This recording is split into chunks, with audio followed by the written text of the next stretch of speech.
Seriously? You summoned us just so I can talk about video games? Fucking nerd. Fine. But promise us that we fuck after that, okay?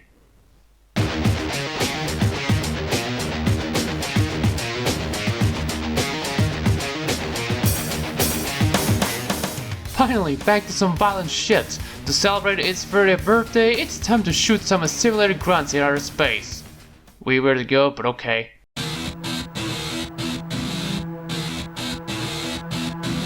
Quake II is a game that isn't talked about much, which is weird because I've seen a bunch of videos about the game. Sure, this is from 2013, but that doesn't excuse the laziness. While Quake turned out to be a seller but not as successful as Doom, the development of it caused some of the talent leaving, including John Romero, due to some questionable management. Still, John Carmack looked ahead and decided to spearhead a new IP. Yes, Quake II was originally supposed to be something new that has nothing to do with the original, complete with a different name to compensate with a different aesthetic. But when that failed, to just stick with what we have now. Still, development went well compared to Quake I, coupled with Carmack releasing development logs to keep fans up to date. Released in December 1997, while being lauded for its presentation, it was criticized for its forgettable campaign and having a similar gameplay style to the first game. This is just like World War II shooters. At least the multiplayer would suffice. I'll be playing the GOG version with the Yamagi source port because the original doesn't have widescreen support. We start off. What the hell is this, an FMV? Anyways, last time I played Quake on hard, they had Nightmare for the last chapter before the end boss. But this time I'm going soft and just play on medium. We begin with, damn, another FMV? And a story to boot? Well, it's nothing to write home about. Earth got fucked by an alien invasion, humans fought back, and now they're about to invade their home planet. It's like Starship Troopers, only with less giant bugs and without the satire. One of the pods got attacked by that huge fuck-off gun and crash lands into their base. You play as Bitterman, surviving the Strog Gauntlet as he helps the military win the battle. Or is it Strog like strong? The game can't make their mind up apparently. Speech as these brave soldiers took the fight to the Strog's home planet. Destroyed Strog logistical train.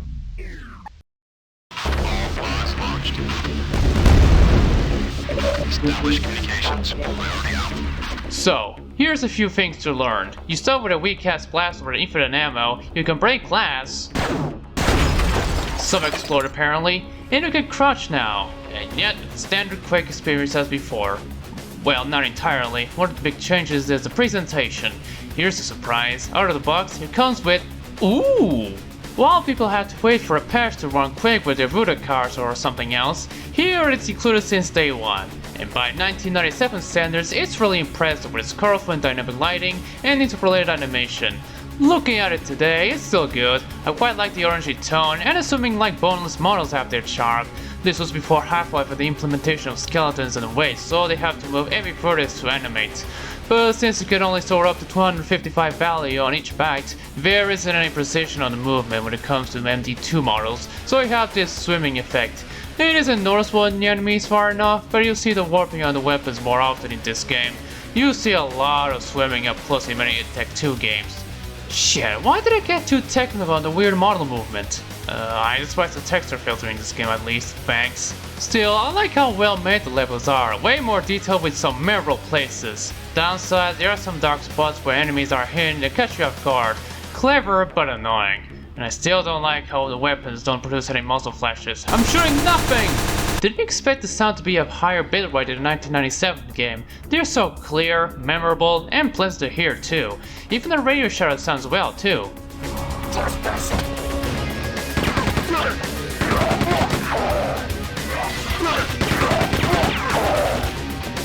Trent Reznor didn't return to compose the soundtrack because he wasn't available at the moment. Doesn't stop it from reusing its jump grunt though.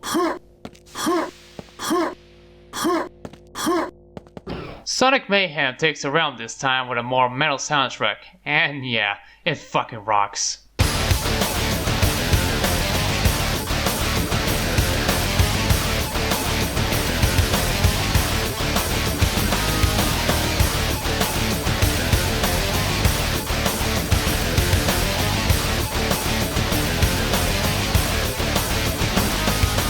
It's just a shame that some songs just abruptly end before they look back, and the music stops after completing some objectives in the game.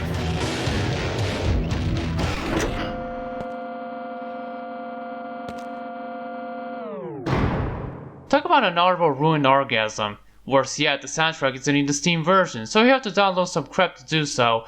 But if you don't want the hassle, get it on GOG. So, gameplay. Standard data fare. Kill everyone that moves, well except those tortured souls, and collect items to progress. Your arsenal is different though. There's no melee weapon, but you start with this blaster. You'll easily find a shotgun by crouching here and get to this room. Quite a standard yet powerful weapon, even better when you find the super shotty. You also have grenades, the ones you prime and throw with your hand. Great? I barely even use them, but it's good to attack unaware enemies. Here's a machine gun. Unlike in Quake or Doom for that matter, some items must be activated to use them. That includes environment suits, scuba gear, and even quad damage, which can store up to 2 in at least medium. Actually, I like saving it for later, mainly for bosses. This is a tactical game after all, I think? Other stuff includes medkits and I still can't tell them apart, armor, 2 kinds of ammo packs that expand your maximum capacity, and adrenaline, which can permanently add 1 point of maximum health. Hell, you might find John Carmack's head somewhere in the game. There's a silencer which lowers gun noise for stealthy approaches in a Quake game, power shield which absorbs damage a lot better, and invulnerability. 2 guesses on what it does. It is rare, but much like quad damage, it's very useful for later. And by that I mean I never used it. While the gameplay is somewhat standard, it's not just trying to get to the next level. The game has 10 levels, named units. Why am I back at school all of a sudden? You'd think I would say only 10 levels, but these units are divided into maps that you can go back to until you finish said units. So it's sort of like Half-Life or Hexen before it. I don't want to piss off the old school fans, okay? You are given objectives from the military via this computer where you must do the secondary ones to complete the main one and move on to the next. Hey! You can still find secret rooms and levels if you explore the levels enough, with some hints like cracked walls you can break, underwater holes, hidden buttons, even hiding behind explosive barrels, that sort of thing.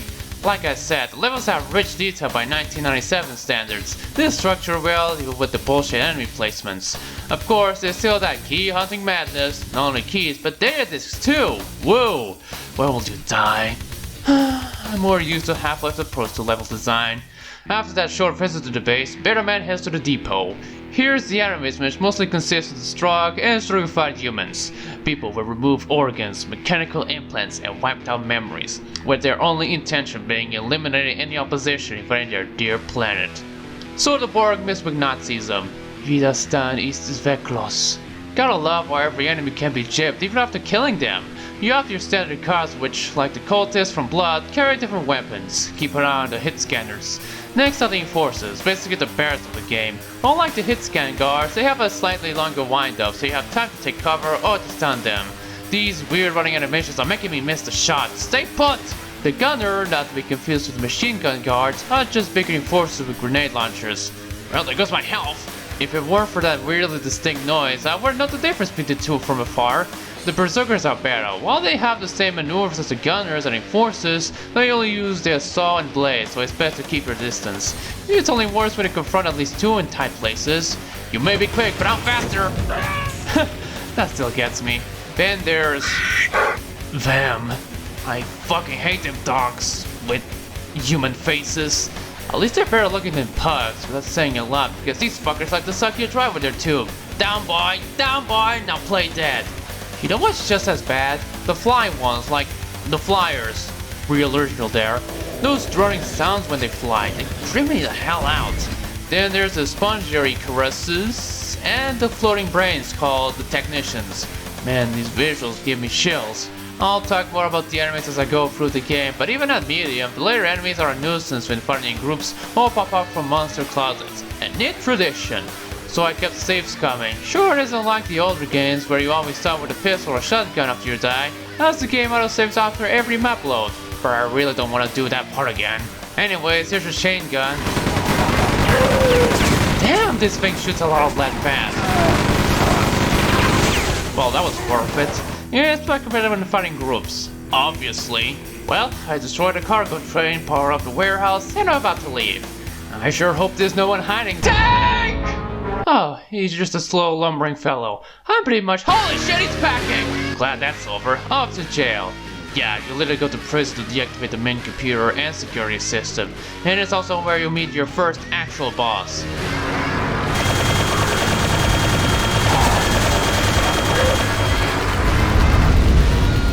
I expected worse. Shit, are we quickly skipping this unit already? Hold your horses. Remember the fiends? Here's the mutants. Honestly better than the fiends due to how jerky they move. Hell, they're much better than the gladiators. They really love to shoot their railguns, which take a chunk of your health. They're so annoying, even unloading your shangun lead doesn't stop them from railgunning you. Gonna strike the win! Oh, finally, something worth using the grenades. We should fire as fast as the gunners. Hope you like hearing prisoners.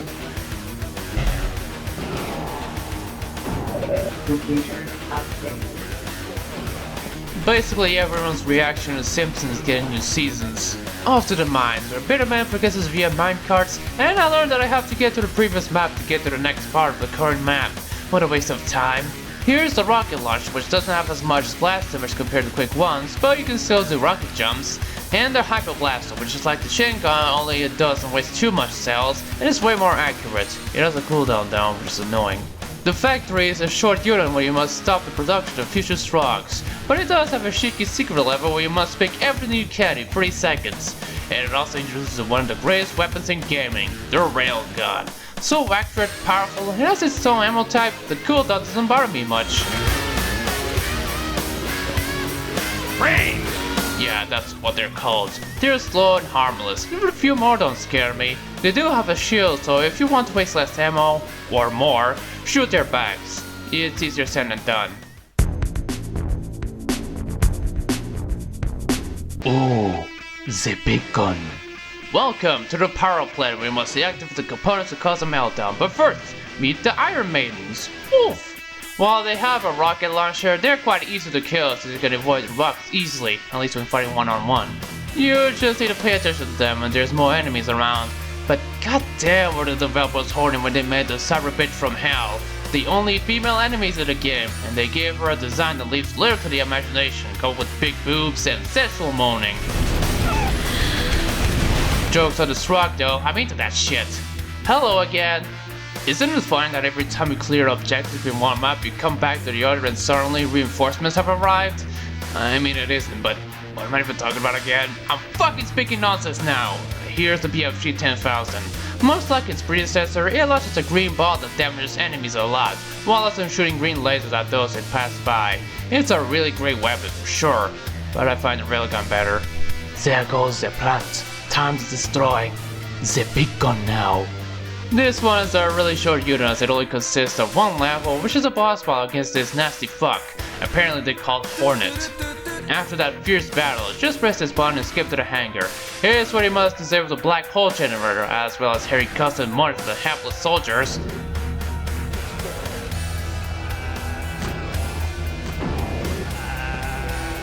This isn't annoying at all. Oh look, I kept killing them by accident. I definitely violated the Geneva Conventions. Doesn't matter. Strike the fuel pipes and get it over with. Off to storm the palace. Right after I'm done with these Icaruses. I've been into some awkward situations like this. I thought I was like completely lost and thought something was missing. Like, how was I supposed to go? I tried searching high and low until I gave up and had to look up a walkthrough. Until I realized that I missed something obvious like a switch at the beginning of the cooling facility, or this part in upper palace after you picked up the disc. The aesthetic certainly looks different. It makes sense since this palace needs a lot of decor and tank commanders to signify royalty. I really like it. You want to dismantle dictatorships. Right, time to fight out the French President Emmanuel Macron. Fucking flyers! The supreme leader of the straw, who has 2 forms. One where he uses an exoskeleton, Jorg! And second being Dan by himself. It's a throwback to that Hitler matchup in Wolf 3D. Be careful as they use their BFG. Thankfully, I've saved 2 quad damages for this particular boss, and what do you know, it's OP as fuck. Bitterman escapes and crash lands to the planet's surface, definitely about to get struggleified. Quick 3 said so. The end. Well, that was underwhelming. No text roll or anything. I know there was a cutscene after the boss, but gosh, I expected a bit more from the net game. Then again, the single player isn't well remembered. I'm sure if you ask someone what were the most memorable parts of the campaign, they probably would say the first level, the presentation, and Iron Maidens. I mean, Summer probably has the hots for her. This is probably more than me. Multiplayer on the other hand is a beast. Every single player map is configured for deathmatches, which is amazing, but later on there have been patches that include dedicated MP maps. It's either your standard deathmatch, where it be free-for-all or team-based, or a cooperative campaign. Now I cannot review the multiplayer properly because despite my ping being less than 100 milliseconds in one server, it was really laggy at my end. Still, I had some fun and killed a few players despite everything. I might have sounded like I rushed through the game, but unlike something like Bottom for Bikini Bottom, this is just a simple action game which just shoot, shoot, shoot without the need for any side quests. It's your traditional 90s hit game, just mindless killing after mindless killing, and the levels aren't as confusing as before, just straightforward as heck. And while I did get lost in a few instances, they were on me. Okay, except for that part in the hangar unit, it was still a bit confusing with the lifts and all. Overall it was great.